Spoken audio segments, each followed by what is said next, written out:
Joining us now to break down the state of the media and give us the details behind the situation in Iowa is Adam Guillette. He's the founder of the watchdog group Accuracy in Media. So, Adam, to your credit, I think you're the only network that was really covering exactly what was going on in Iowa. We just showed your video right there, and we know that you've been doing media hits. You've been following up on these allegations. Can you break it down for our viewers exactly what is going on there?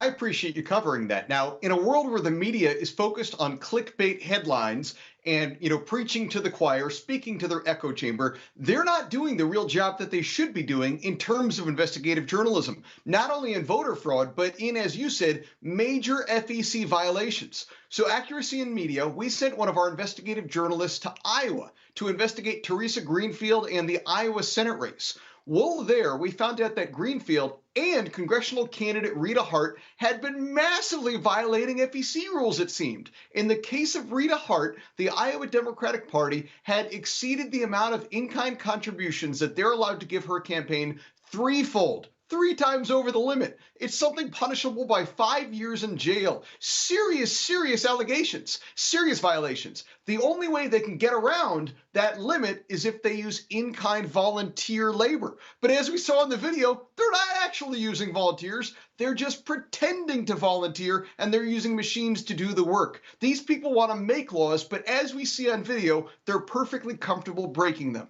And of course, we clipped that video, and our viewers can go to Accuracy Media and see it in its entirety right there, because there's a little bit more context there as well. But I think it touches on something that you and I have talked about before, is that so much now it's about whether or not you're supporting Republican or Democrat agenda points, that things that in the past would have just made good stories for the media, good investigative journalism, such as what we're looking at right now, it doesn't get covered anymore. And do you think that that is taking place more so because of the polarization in the country, or do you think that it's just a decision that's made to push subliminal agendas?